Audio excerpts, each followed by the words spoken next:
Okay, let's get into the meat of my home console gaming in this era.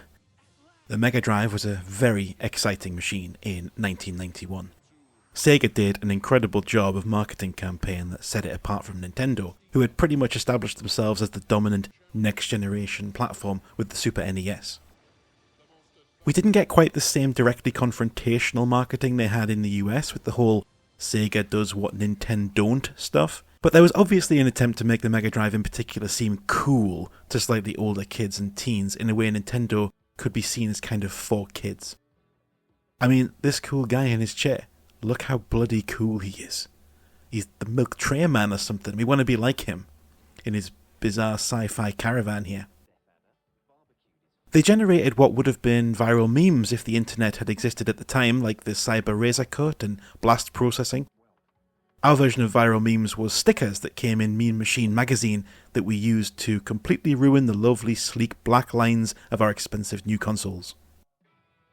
Anyway, they put a lot of this new cool attitude into what would go on to become Sega's most enduring character and iconic mascot, Sonic. And it all started here with the first Sonic the Hedgehog. Once you start playing Sonic the Hedgehog,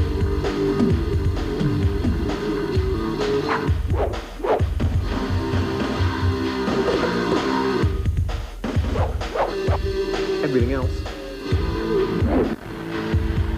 seems a little bit slow.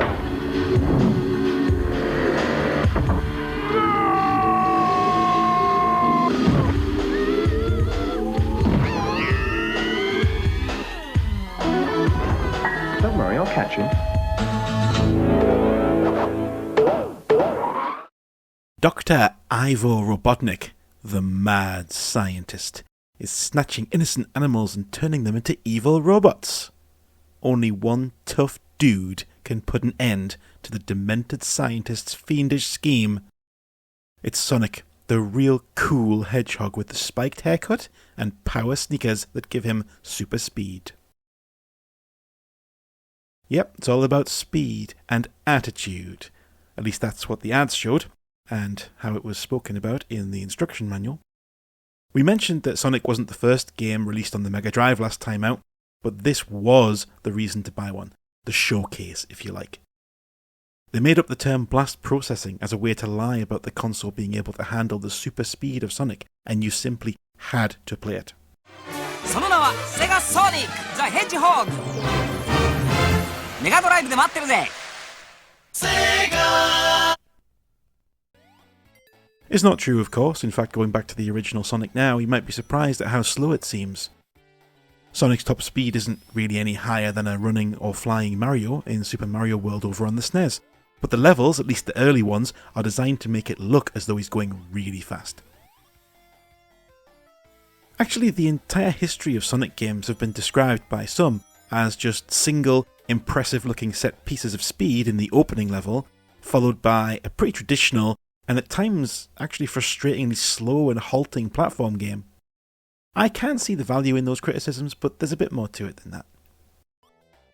Yeah, the first level's all fun and games, there isn't much to stop you flying along at top speed through the loop-de-loops and jumping off ramps. And then it does settle into a more challenging test of platforming deftness. But there are times in most zones where a skilled player can use speed as an advantage, not least because there are multiple routes through many stages, and some of the higher ones, with fewer enemies, can only be accessed through going fast.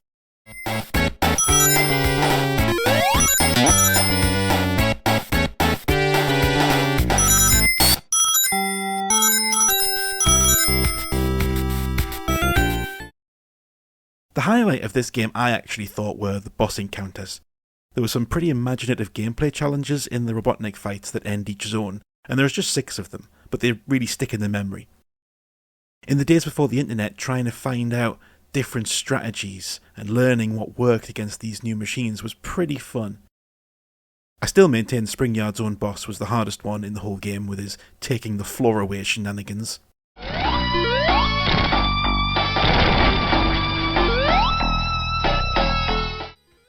People have been quite unkind about this game in recent years, enough times passed that it's now considered one of those not as good as people thought or said at the time games, And that's just rubbish. No, Labyrinth Zone is not that bad.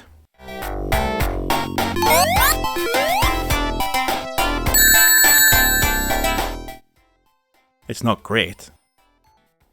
If you take your time and are very careful about the spikes and things and don't treat it like you have to just bomb on ahead being fast all the time, there's nothing wrong with Labyrinth. Although Scrap Brain Zone can do one.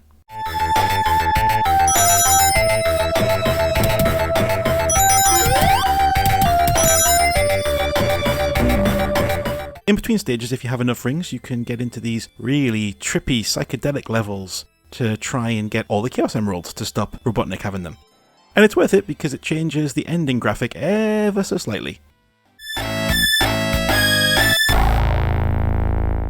It kicked off a massive franchise for a reason, and while it might not be the easiest game to play now if you've never played a Sonic game, if you had a feel for the mechanics back then, this is still a very enjoyable game, with much better quality visuals than many of its immediate sequels, which we'll discuss next time.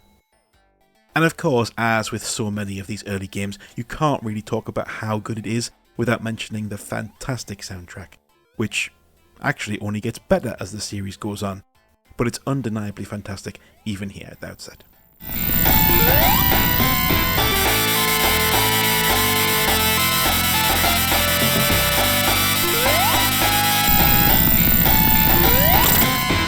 This is especially true if you haven't been mind-broken by emulators playing the game in the US region, and you accept that the slower PAL versions of these tunes are the superior and correct form of the soundtrack. Oh shit!